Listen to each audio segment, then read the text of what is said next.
too loudly, man. I tend to talk loudly. But I'm going to put this in my pocket. So, welcome. This is the how to get yourself up off the floor training. Just making sure I'm not ruining the wires. Oh, I made a knot. Training seminar or session, class, I guess you could call it as well. My name is Jonathan Papin. I'm the rehab director here at Woodland Pond over on the health center. I've been here almost as long as Woodland Pond has been here. I got here, I guess, about 6 months or so after it had opened up. And I've been here ever since. And I really like it. And we are doing something similar to this program with the employees.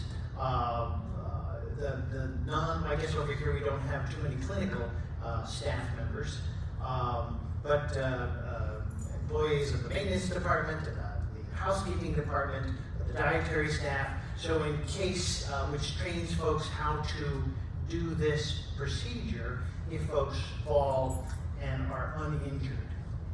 And so, before I get too far, I'd like to pass out, and hopefully I've got enough. It looks like I have enough. So this technique is one that I've searched the internet, and I keep coming up with this again and again. So this technique obviously seems to be the one that most doctors recommend, physical therapists recommend, folks that do any kind of home safety. Oh dear, I guess I should just take one and have them. Oh, wouldn't that be special? Thank you very much. Can you hand them all out? Fantastic. Grace can be my special assistant. So this technique is pretty useful, universally accepted as the easiest way to get yourself up. Now, we're going to be talking, and I'm going to be repeating myself an awful lot, is that all bets are off if you hurt, if you're injured, if you go to move and something hurts so bad, you're best to then just lay still. And I'll be talking about how to lay still on the floor, because there's a safe posture, and then there's an unsafe posture.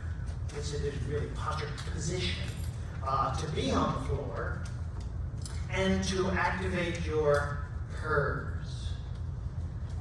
Now that's the thing. We have lots of folks. Yes, everyone's looking for it. I know I had it on this morning. We ask people to always, always, always wear your PERS, no matter where you go. Because these little buttons, what does it stand for? Personal Emergency Response System, will work anywhere on the grounds of Woodland Pond. I understand as far out as the pond. You can hit that little button and we will know that you need help and where you are. Oh, goodness, thanks. Now, was that it? Or we're still going? Oh, good. Good heavens, we'll have barely enough. I may have to ask him. Oh, when he left. Okay. For more, well, let's see. We're down to the last couple. And someone else said, hey, do you need more copies? I said, nah, I'll have plenty of copies. They're like, well, how many people come? And I said, well, the last one, but not so many. Oh, looks like we might have it. We'll definitely get some more if we know. 2 more. Do you have 2 or 1? Oh, fantastic, look at that. I knew it. Oh, you're going to share. Oh, good. Fantastic. Where was I? Oh, the PERS. The PERS. The PERS is so important. I don't know if you guys ever had something similar out in the community called the Lifeline, or there's another one. Medical alert, right. And you pay a monthly fee and a yearly fee, and they have to call you every now and again. It's a lot of hassle, and it's a lot of money. Here, the PERS is included. So we do ask folks to carry it with you always, because it's so terrible when, we respond to an accident, somebody's found on the floor, and we say, hey, did can't you activate your PERS? And they say, well, I wasn't wearing it because I wasn't anticipating an accident. And that's the key. Nobody anticipates an accident. So we do ask you, because I think they have two styles. One that you can wear as a wristband, the other one you can wear around your neck. I wonder if there's another way you could carry that thing so that more people had it with them. I know lots of folks have those little key rings, you know. I wonder if they could get it fashioned as a little dangly. Put it on your belt? Yes, absolutely. Oh, okay. That would work too. So anyway, please, please, please carry your PERS. So, what I may have to do is just take a look at yours.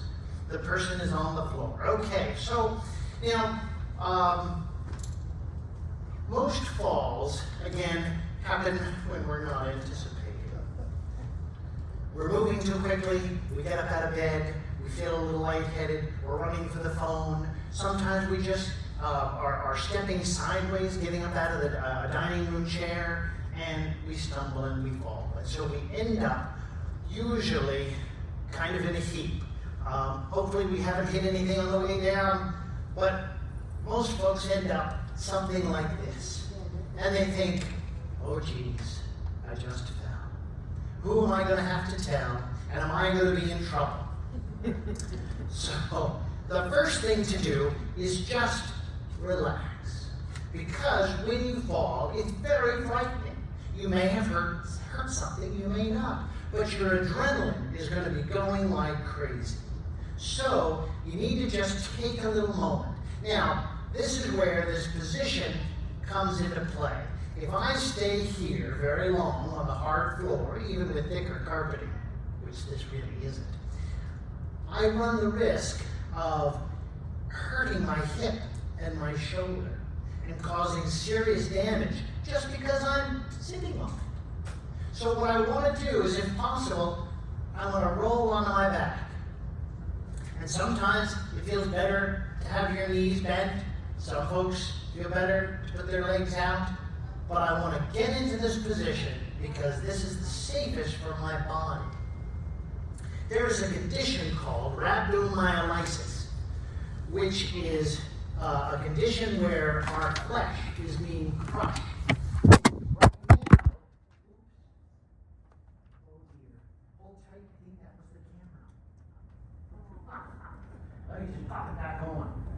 Boy, whoever watches this is going to get a real shake 'em up. They'll be like, whoa, that was the earthquake scene. Hi, Peter. Hello.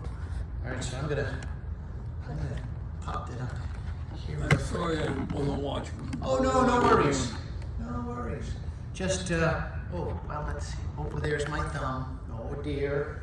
Let's hope it's not live. All righty, where was I? Oh, it's on the floor. So this condition called rhabdomyolysis is a condition where our flesh is being crushed. And there's this terrible chain reaction. Enzymes are released into the bloodstream, and my body begins to work against itself. Tissue death sets in remarkably quickly. Now, people are saying, well, you're not being crushed. What's crushing you? Simply the weight of my body and my hip bone. Our hips get awfully bony as we get older. And my shoulder is crushing the flesh between it and the floor. And so if I'm like that for more than, say, 10, 15 minutes, you know, I can really cause some damage to my hip, even if I didn't break it, and damage to my rotator cuff, even if I didn't damage it. So I want to get into this position because I'm not going to want to do anything for a little while. I'm going to wait until my heart stops going bum, bum, bum, bum, bum, bum, bum, bum, bum, and I sort of collect my thoughts because I need to relax for a moment.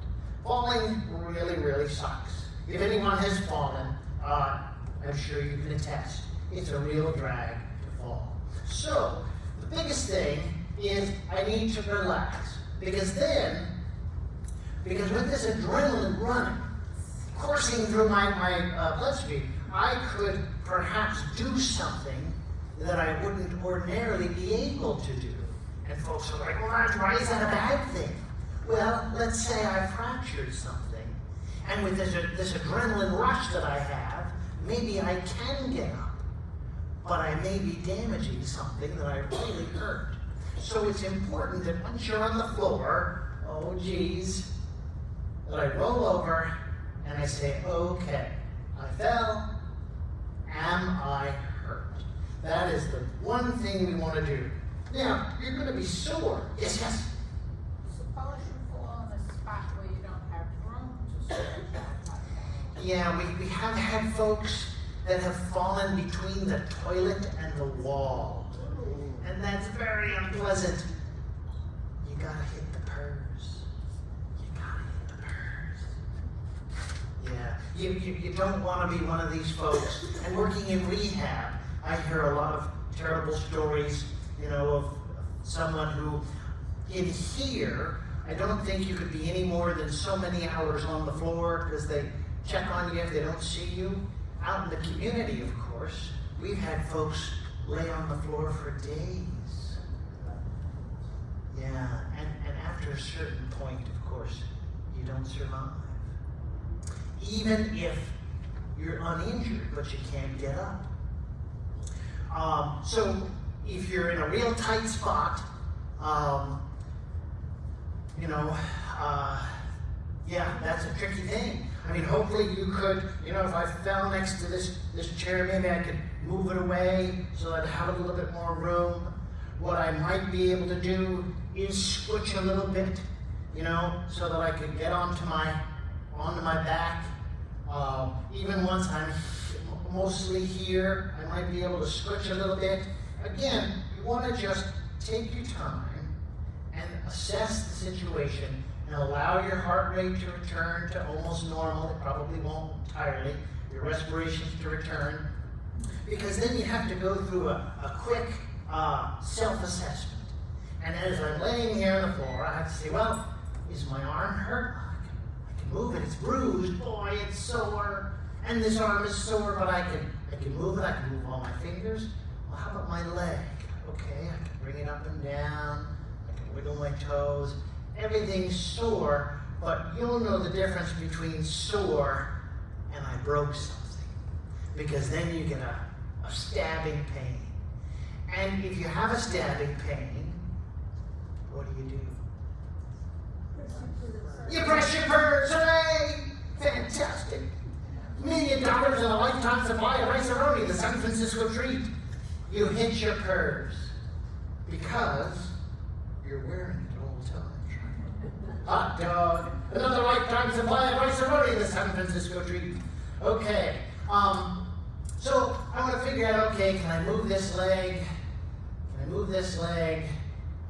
And do I want to attempt that technique that Jonathan showed me in how to get yourself up off the floor? And it's okay if you don't. If you're thinking, wow, that fall was a big doozy. I don't want to do anything else. I'm going to hit my purse and wait for folks to come and help me. But let's assume, as has happened a number of times, you're not terribly injured and you think, well, gosh darn it, I think I can get myself up.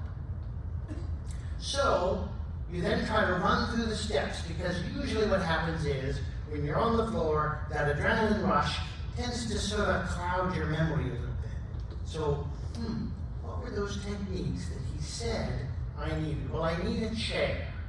So let's say I've fallen and I'm in the hallway, or I'm in the kitchen where I don't have a chair. So I've got to get to the living room. How do I get there? Well, there's a couple ways, but let me just tell you real quick. You want to try to avoid the temptation to get up like I'm doing. You can sit up like this, and people say, well, all I need to do is get my feet under me, and I need to go this way. And what they'll do, and this is what happens when somebody falls and someone's with you, is they'll say, well, just give me your hand and give me a pull, and you'll pull me up. And that never works. Never. Honest. What'll happen is, one of you will grab my hand and I will pull you back onto me. And then I'll fall and you'll fall on top of me and we'll both be in a jam. And both terribly embarrassed too.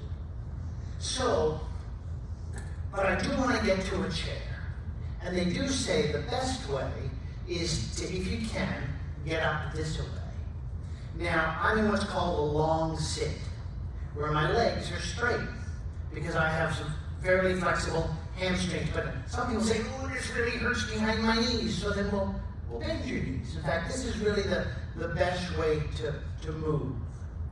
They say to move like this, and you kind of lift up, and I move back, and I just move along the floor. Now you can see that moving backwards, if I try to move frontwards, I can do it, but for some reason, I don't know why, I guess because pulling with my legs is a little slower. If I wanted to go over here, I'd probably want to move backwards. This is a lot easier. Now some folks say my legs don't do that. And what if I've hurt my legs? Well, if you're thinking that you're totally hurt your leg, where it might be broken, again, we're back to the purrs. Some folks do this sort of hip slide.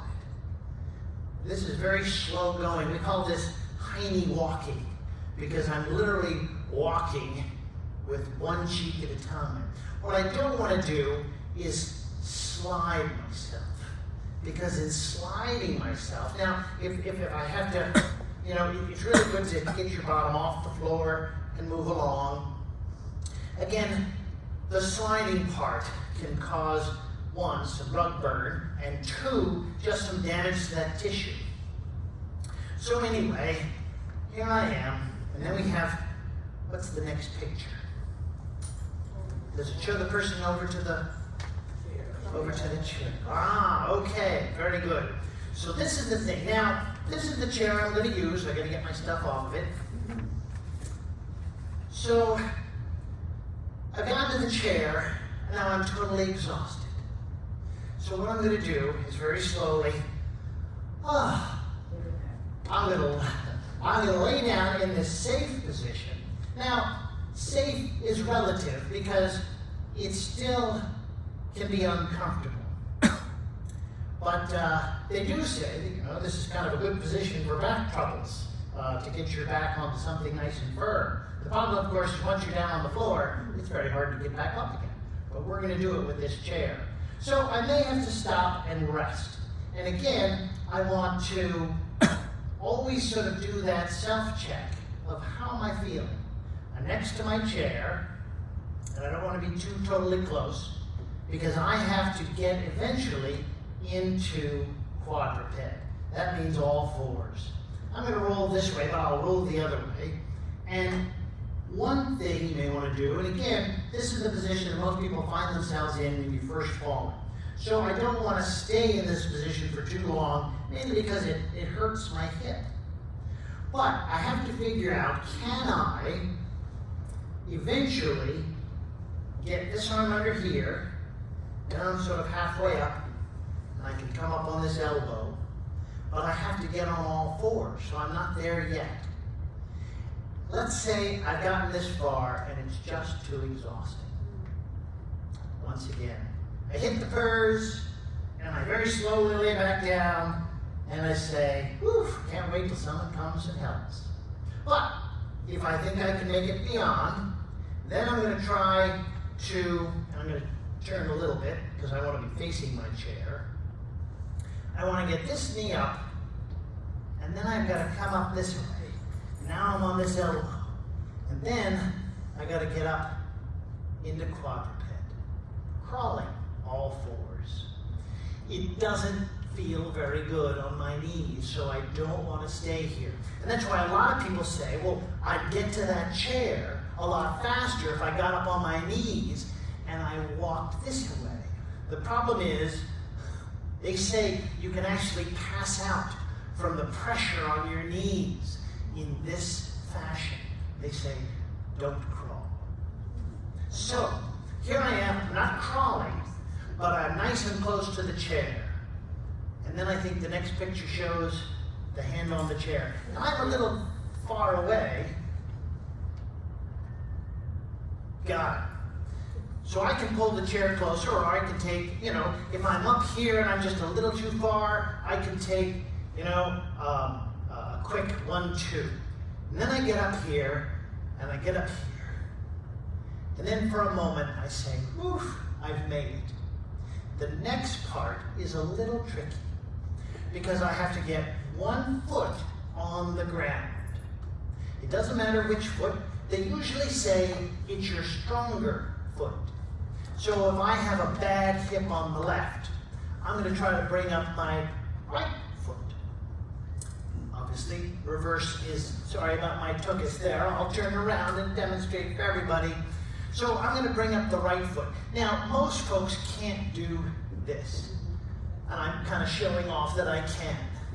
But ordinarily, it's something more like, oh, there, I got it. And you may have to,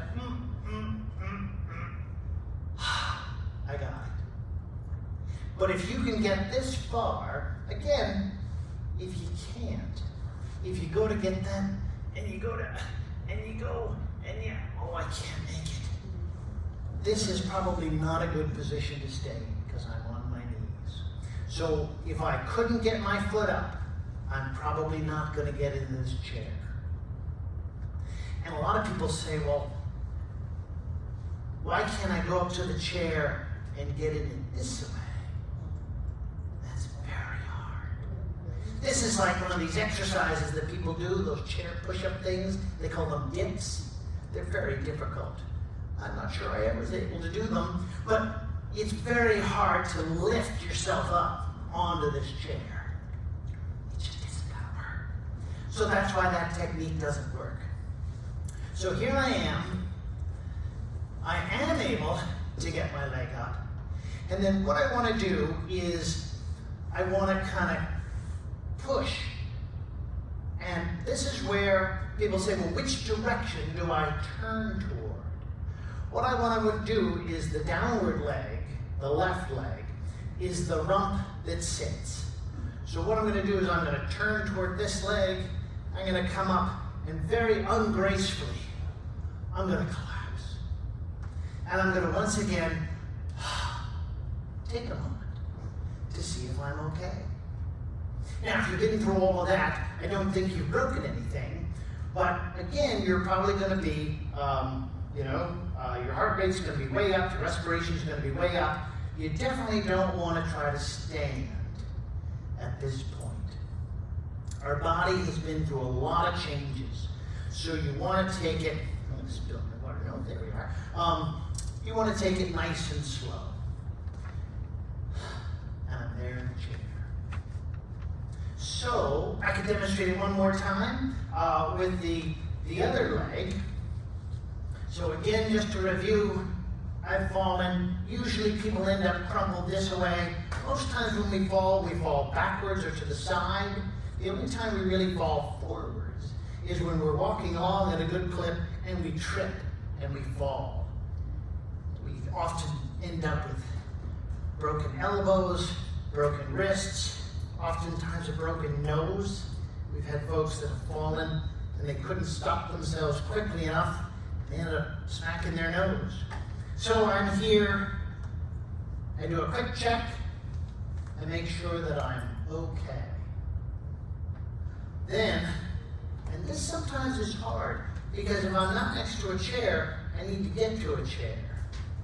So I've got to kind of come up on my elbows, and I've got to come up into this position.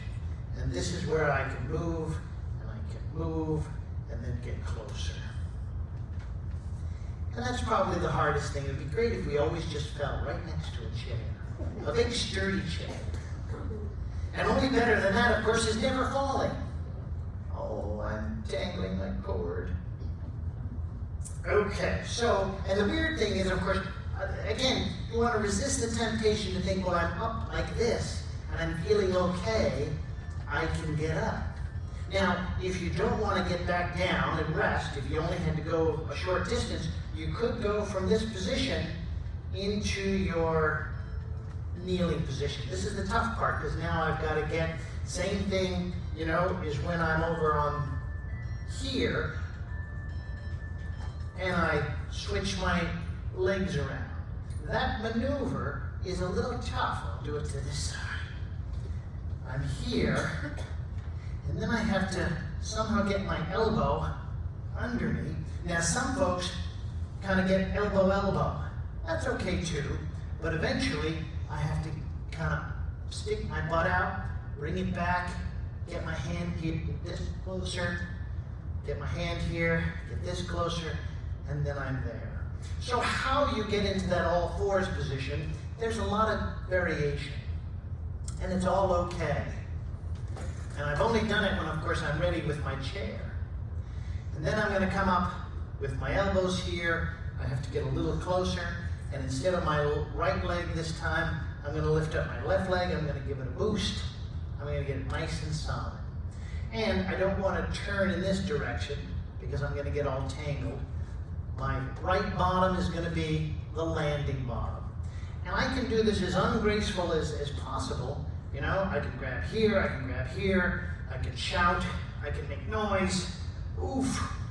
And all I have to do is get mostly on the chair, and I can turn around and relax. And then we ask everyone, please, please, please, tell someone about it. Give MJ a call, you know. She won't scold you, she'll be very concerned. Hey, are you okay? Are you all right? Tell your doctor about it. Hey, I fell, but I got myself up. Just so that they're aware that this happened. Sometimes folks fall more frequently because there's some issue that perhaps maybe the doctor can address or the therapy can address. You know, most of the times it's just kind of out of the blue. It's always unplanned. It's always embarrassing and also frightening. So you got to give yourself time to make sure, hey, this is something I want to do. Yes. The 2 times that I've fallen here. Uh-huh. One was in the bathroom, 4:30 in the morning. Oof. And I couldn't figure out how to use the toilet to get up. The second time was getting out of bed. I went down between the bed and the wall, and there's not a lot of space there. So how would I try to get up, number one, using the bed, and how would I try to get up using the toilet? The tricky part is, and sometimes, I'm going to try to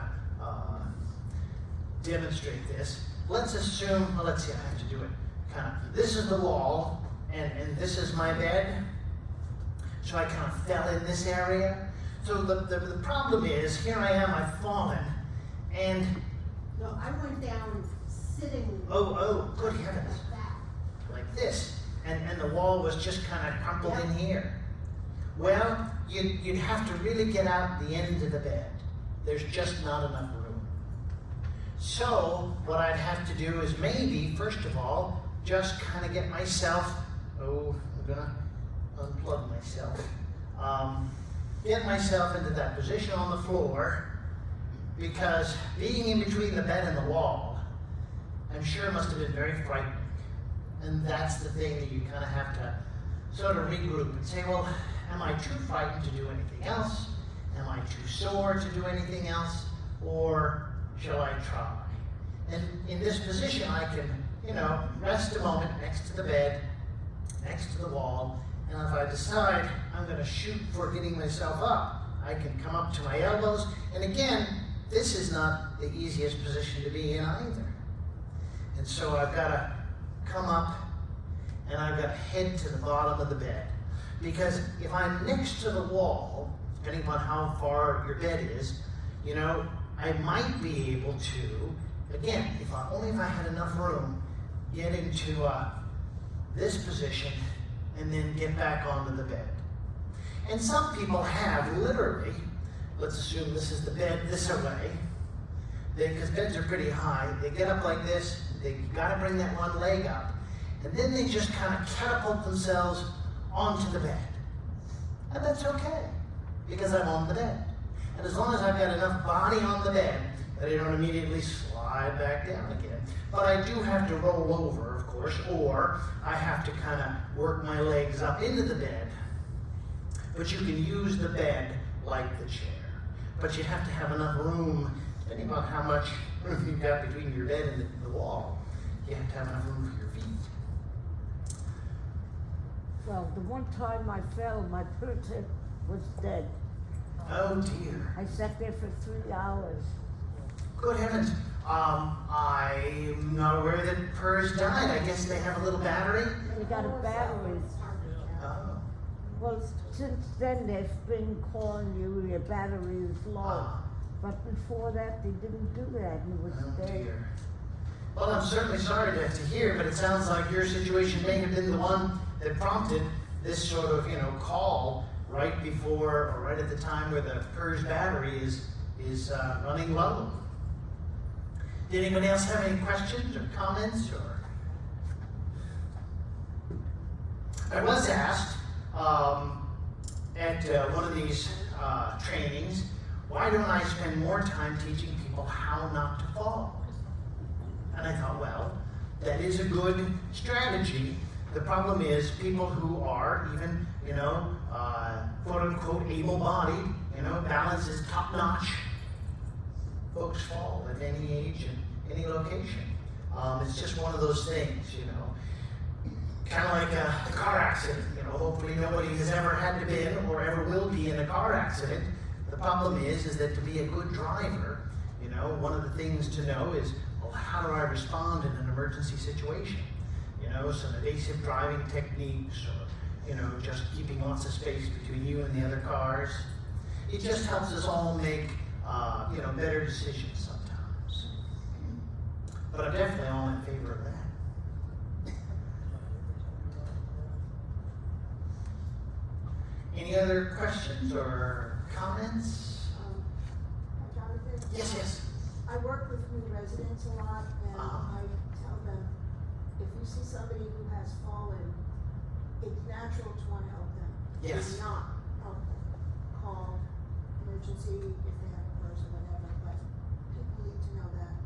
Well, that is true. Now, one of the new things that this plan, how to get yourself up off the floor, and also the what's called the fallen person training for employees, is we've had a lot of folks who fall who are uninjured and just say, well, I just can't get up. But if you give me a hand, I can get up. So that's where we would, again, hopefully more and more employees will get trained. And certainly, you guys, if you're with someone, and all you need is one chair. Now the technique employees are taught are with 2 chairs, and I'll show you the difference, but it's not very different. But the procedure is all the same. You instruct the person to, however they've fallen, get into that position of comfort, and then say, hey, are you really okay? Because I can tell you how to get yourself up. The reason we don't want one resident helping the other person is because inadvertently you both may go down. But you can certainly talk the person through. That's what I instruct the employees to do, is they're not getting trained to lift in some special magical way. They're just on the floor saying, okay, now you need to get over here on your tummy. Now you need to get up into a quadruped or all on all fours. Or from this position, it's a different technique. Some people start out knees bent, they kind of roll over. Other folks find it easier to roll over onto their tummy and come up on elbows, stick their butt in the air, and kind of walk backwards and come up this way. But either way, I have to be up on all fours for a moment. And then you bring your friend a chair. And you say, okay, now one hand up. Oh, I need to be a little closer. 2 hands up. And then you can instruct the friend, because the dining staff and the maintenance folks, they're really not supposed to touch. So they just instruct, just like you can instruct a friend. Okay, can you get 1 foot up? Good. Now, can you lift that rump and come up this way? the hardest thing, of course, is if this is the thing you'd have to resist, is well, I'm here helping, not to lift them. Because I could end up hurting myself. And then I'd be cross at my friend. You fell and you hurt me. What if, you have one or two bad knees and you can't get on up? Well, you'll know that right away. So if you've got, now they do say with total knee replacements, you shouldn't kneel on. But in talking with orthopedists, they do say a momentary on the knees is okay. What they mean by no kneeling is a lot of folks garden in what's called a tall kneel. Or they'll get those little pads and they'll kind of sit on their feet on their knees. This isn't something that the orthopedist would want you to do on his or her new knees. They're very possessive of their new joints. They don't want them spoiled. But they do say it's okay in an emergency to be up here like this, to get up, and then to turn. Oh, dear. And don't look at that. I know it's going to happen at some point. Am I still on? Yes. Hot dog. But you can see it's a bit of an effort to get yourself from that position up onto a chair. Someone else asked, well, could we practice? One of the things, and here it would probably be so involved just in terms of strenuous, it may not be the best thing. Because this technique certainly can work and does work, but you wouldn't want to practice it too often. Because what we would do in the gym, if you were involved in occupational or physical therapy and said, hey, I'd like to try getting up off the floor. What we would do is we'd put down a mat. And then we'd help you get onto the floor and all rumbled up. But the reason we put the mat down is because even that moment up on your knees, because we don't have to be so hard on the knees during a practice, we'd want to, take that precaution. And you'd have lots of people around you, so in case you got to a certain point and then you got stuck. So if in here we got you stuck, that would be real bad. People would be cross with me. Well, you were demonstrating it and then you got one of our residents stuck on the floor. Oof. It's tiring. It's not an easy task. So again, the whole thing is to, don't itch my nose with the mic on. Try to be gentle with yourself if you've fallen. Try not to beat yourself up in the moment. Try to get into a comfortable position on your back and do a quick self-assessment. And think, is this something I want to try? Or am I going to hit my paw, my PERS, and get some help? Alrighty. Any other questions? No? Does that seem to make sense? Okay. Yes. So looking at this, it looks like you have a special technique for getting up from the floor onto a chair. Special technique. You're there. Well, there, the person's sort of in that position. Yep. Now, she's moving. It does say crawl to the chair. What I recommend, instead of crawling to the chair, because this is very hard on your knees, that your best bet is to move on your bottom and your feet. Now, if it hurts your hands, you could do it. Again, it's slow moving. I could move a little, and then I might have to stop and rest until I got to my chair. You could try, but again, sometimes getting into all fours is so tough. You only want to do it once. So if I get into all fours and I'm okay, and if I take a couple steps in the crawl and I'm right here next to my chair and I'm still okay, then I could come all the way closer and go for it. It's just I've found that a lot of people have a very hard time doing this, being in all fours.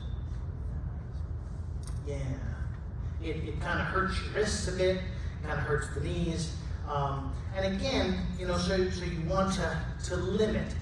And even if you give it a try and you think, oh, it's just too difficult, the one thing, hopefully everyone has learned is instead of lying down like this, now this looks quite comfortable if I only get something for my head. If I could usually grab something, even a shoe is going to grate on my head. It only feels comfortable for the moment. In just a few seconds, my hip, this bottom hip, is beginning to really hurt. A lot. And eventually, this arm will go numb because I'm on my shoulder. So, I want to be in this position as best as possible so I can just relax and I can think and I can plan my next step. Boy. Ah. Chimney. I think the best advice is Yes. don't fall. Don't fall. Right. Well, we do tell folks, to slow down, which is very difficult to do after a lifetime of moving at a certain speed. We tell people to think before you move. That's something that therapists say a lot. That's difficult too. Not impossible, but difficult. Because we normally never have to think before we move. We just get up and move. There's a whole part of our brain, our cerebellum, that does all the moving for us without a single thought. One of the things that I do tell folks in terms of fall prevention is this: water. They say that most adults over the age of 65 walk around most of the day, every day, slightly dehydrated. Not enough that you're just like, I can't breathe, my mouth is so dry. It's just, you don't have enough water. It's important to drink water. But why? The reason is they say that our balance, that's tough. Our balance is so intricately involved in so many things. It's centered in our brain, our inner ear, but most of the muscles that control our balance are in our ankles. And when we get even just a little dehydrated, they say that most falls over the age of 65 are because of dehydration. Fascinating. And so many folks, and I hear this a lot in the health center, for one condition or another, are on diuretics. And so they say, well, of course, I never drink, because what happens if you drink? You gotta pee. And nobody wants to get up and have to pee all the time. It's just darn inconvenient. But it's so very important for your balance to drink plenty of water. And the best way they say to do that, is to get some sort of a container, rather than just a cup or another cup. Because if I still have this container by the time I'm going home, I didn't drink very much water for the day. So I know exactly how much I drank. And they say you should drink a couple of these a day. Yeah. Now, just water can be very boring. So the best way they say, and I don't know if they brought back that fruited water that the kitchen used to do in the summers. Yes. And that's fantastic. That makes water more fun to drink, for sure. Now, the other thing they also did, this was nutritionists and doctor types, is that they used to say, these fluids count as water, these don't. And one of the things that they say didn't was caffeinated beverages. They've changed their mind. Now, caffeinated beverages do make you pee a little more, but it still counts as your fluid intake. So, coffee, tea, juice, flavored water. The only thing that doesn't count as hydration is what? Alcohol. Alcohol is very dehydrating. Yeah. In fact, you become more dehydrated the more you drink. Kind of an oxymoron, but it's the way it happens. It makes us pee even more water. You know, there's that expression about borrowing beer, or you only borrow the beer. You're actually peeing out more fluids than what you're taking in. It's kind of incredible what alcohol does. So you, and again, not that you can't drink it, you just want to watch that if you do, you also have a little bit of water too. But yeah, I know that a lot of folks don't drink water because of that sort of sloshy feeling you get when you drink too much of it. And the best thing again is, you know, these are about $8, $9 in the drugstore. You just take a sip, and then another sip, and then another sip. So that you never feel like, ugh, you know, you feel like I'm kind of all full of water.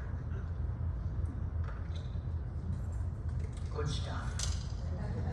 Any other questions? Yes. Yes. Many times in the fall, you hit your head. Yes. How do you judge whether it's okay?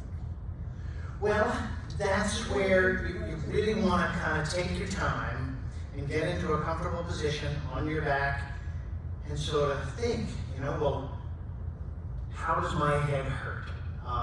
And this is where you really have to give yourself time, because when you first have fallen, your adrenaline is going like crazy. And so you might feel fine. Or you might feel this kind of buzz. But it's going to be hard to tell what you're feeling until you let yourself relax. One way is when you stop feeling your heart going, the thump, the thump, the thump, the thump, the thump, the thump, the thump, the thump.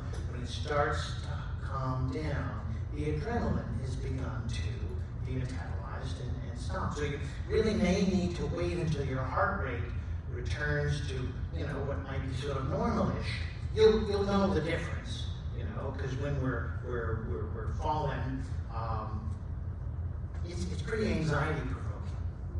So yeah, I would say again, you have to take a moment and sort of do that quick mental checklist. Do I feel well enough to try to get up on my own, or am I going to hit my PERS and get someone up here ASAP to help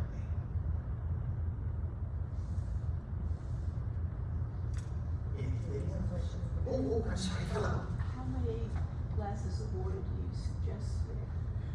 Well, what do they say? What is it, 8 to 10? What was the question? 8 cups. How many cups of water? 8 cups. About 8 cups. So that's 8 ounce? 8 times 8 is 64 ounces. And 64 ounces is half a gallon. And so my container, I think, holds 32. Right? I think that's 32. It's marked on the side. A quart. So I have to drink 2 of these. But most people are like, I couldn't even drink one. So, yes. But I work in an apartment that has a nice little ice cooler, or not an ice cooler, but a water cooler right there, and it gives us nice filtered water. So I try to drink about 4 of these. Oh my I do God. pee a lot, though. That really shouldn't have been on the camera, though. Oh dear, too much information. Yes, yes. So most of us wear sneakers, is that best? Sure. The only type of footwear, and I won't point anyone out, is those, it's the Crocs. Well, flip-flops are not so good, just because you can slide out of them very easily. Anything with the open heel, we find that open heel stuff you can kind of step out of almost too easy. Now the Crocs do come with that little, heel strap, but people kind of move it to the front so that their heels are out and about. But yes, we do, of course, recommend anything, and it doesn't have to be sneakers, but the big thing is some type of rubber bottom. You know, these are quote-unquote dress shoes, but they have rubber bottoms. They're actually considered smart casual. But yes, anything with rubber bottoms or just grippy. You know, sandals with the 2 straps are fine.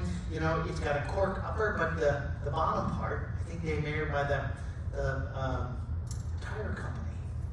I think that's where they get their treads. At least Birkenstocks do, or they did. So yes, anything that's just supportive, that your foot isn't sort of sliding around in, and that has,